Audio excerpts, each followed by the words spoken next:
अगर आपसे कोई कहे कि भारत में एक ऐसा जगह है जहां पर 200 करोड़ का सोना बिना किसी लालच, बिना किसी मजबूरी, सिर्फ श्रद्धा से अर्पित कर दिया गया, तो क्या आप विश्वास करेंगे?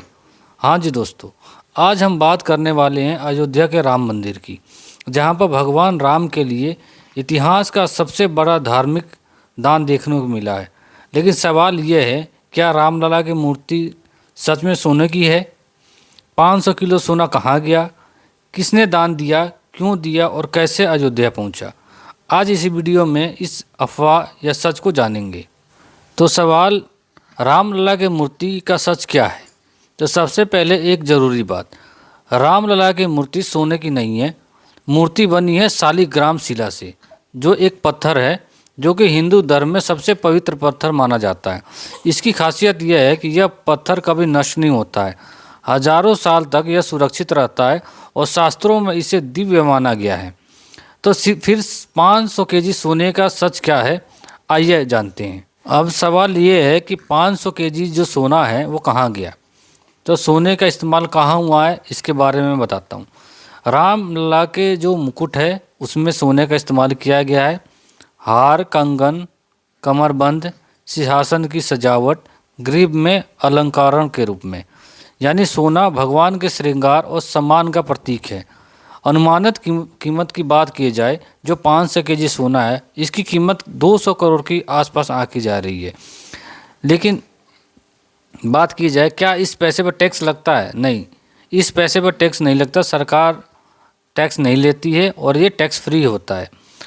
अब बात करते हैं कि ये जो भक्त हैं इन्होंने कहाँ से इसको दान दिया। तो ऐसा खबर में आ रहा है कि ये जो मूर्ति है कर्नाटक के किसी राम भक्त ने, सनातनी ने इसको दान दिया है और वहाँ से ये अयोध्या पहुँची है और अभी तक इसका नाम सामने नहीं आया। इसके नाम को एकदम गुप्त रखा गया है। अब बात करते हैं कि जो ऐसी मूर्ति बनाई जाती है वो कैसे बनाई जाती है। तो सबसे पहले रामलला की जो मूर्ति बनाई गई है इसके बारे में बात करते हैं। तो रामलला की जो मूर्ति बनाई गई है वो कर्नाटक के और देश के प्रसिद्ध मूर्तिकारों द्वारा बनाई गई है। इसमें क्या क्या चीज़ों का ध्यान रखा जाता है? सबसे पहला ध्यान रखा जाता है कि जो मूर्ति बनाई जाए वो शास्त्रों के अनुसार होनी चाहिए, उसके द्वारा मापा जाना चाहिए। दूसरा सवाल ये होता है कि जो रामलला वहाँ अयोध्या में विराजमान है, वहाँ पर उनके बचपन काल को दर्शाया गया है। तो ये 5 साल के जो बाल रूप है इस चित्र को दर्शाया गया है।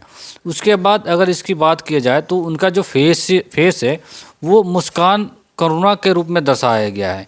उसके बाद जो उनकी आँखों का जो डिजाइन है वो एकदम दिव्यता के तरीके से दर्शाया गया है, ताकि जो भी आई कांटेक्ट बने किसी एंगल से वो हमेशा आई कांटेक्ट ही नज़र आएगा।